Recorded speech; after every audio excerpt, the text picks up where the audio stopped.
Hi అండి.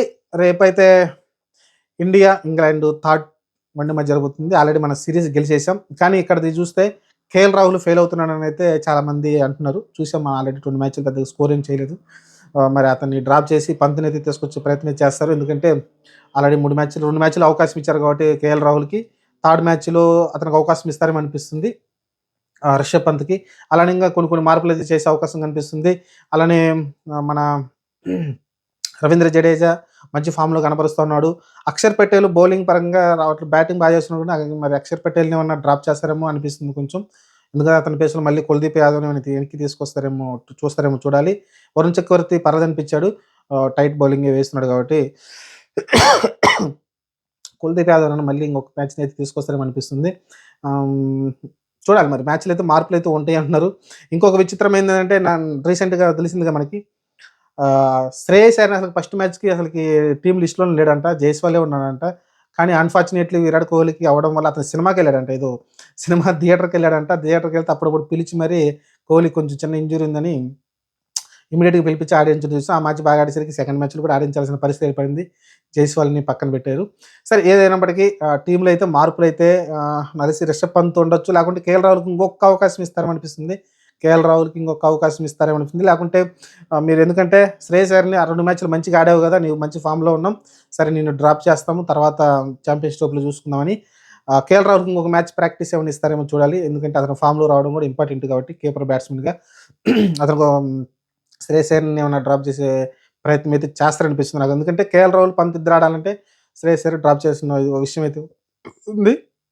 ఆ తర్వాత మీరు చూసుకుంటే అక్షర్ పటేల్ ప్లేస్‌లో కుల్దీప్ యాదవ్ ఏమన్నా వస్తాడేమో. ఎందుకంటే బ్యాటింగ్ మళ్ళీ తగ్గిద్దేమో అనుకుంటున్నారు కొంతమంది.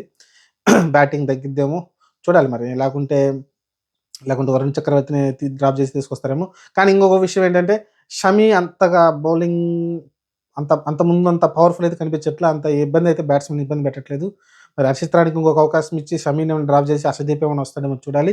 హర్షదీప్‌కి కూడా ఒక మ్యాచ్ ప్రాక్టీస్ ఉండాలి కాబట్టి అతనికి ఏమైనా అవకాశం ఇస్తారేమో చూడాలి. ప్రస్తుతానికైతే ఆహ్, ఓవరాల్‌గా అయితే మ్యాచ్ టీము సేమ్ టీమ్ లాగానే కనిపిస్తుంది. ఒక ఒకవేళ శ్రేయస్ అయ్యర్ ప్లేస్‌లో వస్తే రిషబ్ పంత్ రావచ్చు. లేకుంటే కేఎల్ రాహుల్‌ని డ్రాప్ చేసి కే రిషబ్ పంత్‌ని తీసుకురావచ్చు. ఇది ఒకటి ఒక చెకింగ్ అయితే ఉంది. అలానే షమీ ప్లేస్‌లో హర్షదీప్ సింగ్ ఏమైనా రావచ్చేమో.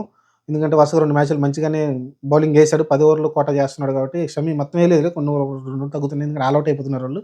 ఓవరాల్ చూసుకుంటే షమీ కూడా 7, 8 ఓవర్లు గట్టిగానే బాగానే ఏస్తున్నాడు కాబట్టి అతను కూడా ఏమన్నా డ్రాప్ చేసి మన హర్షదీప్‌ని తీసుకొస్తారా? లేకుంటే 3 మ్యాచ్‌లు ఆడిస్తారేమో షమీని.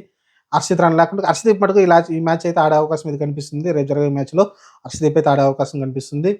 ఇంకంతే అంతకుమించి పెద్ద మార్పులే ఉండకపోవచ్చు అనుకుంటున్నాను నేనైతే. కుల్దీప్‌ని ఏ ప్లేస్‌లో తీసుకొస్తారో చూడాలి. ఎందుకంటే వరుణ్ చక్రవర్తి ప్లేస్‌లో కుల్దీప్‌ని రీప్లేస్ చేశారు కాబట్టి వరుణ్ చక్రవర్తికి ఇంకొక మ్యాచ్ అవకాశం ఇచ్చే అవకాశం కనిపిస్తుంది. మరి ఎవరిని డ్రాప్ చేయాలనేది చూడాలి. జడేజాని డ్రాప్ చేసి ఎందుకంటే జడేజా మంచి ఫామ్‌లో కనిపిస్తున్నాడు. వికెట్‌లయితే తీస్తున్నాడు మంచిగా. మరి అక్షర్ పటేల్‌ని ఏమన్నా సైడ్ చేస్తారేమో అనిపిస్తుంది. చూద్దాం మరి ప్రస్తుతానికైతే ఆహ్, ఈ మార్పులైతే జరగొచ్చంటున్నారు టీమ్‌లో. అలానే కేఎల్ రాహుల్ పైన చాలా విమర్శలొస్తున్నాయి. ఎందుకంటే వరల్డ్ కప్‌లో బాగా ఆడాడు. ఏదైతే వరల్డ్ కప్ మనం జరిగింది 2000 ఆహ్, వరల్డ్ కప్ జరిగింది గదా! దాన్ని మనం ఫైనల్‌లో ఓడిపోవడం జరిగాం అన్‌ఫార్చునేట్‌లీ. కానీ ఆ తర్వాతయితే ఫామ్‌ను కోల్పోయాడు. వరుసగా 4, 5 మ్యాచ్‌ల నుంచి పెద్దగా అయితే ప్రదర్శన అయితే రావట్లేదు కేఎల్ రాహుల్ నుంచి. చూడాలి ఇంకొక అవకాశం ఇస్తారా? లేకుంటే డ్రాప్ చేసి పంతనాడిస్తారా? ఇదొక సస్పెన్స్‌గా ఉంది.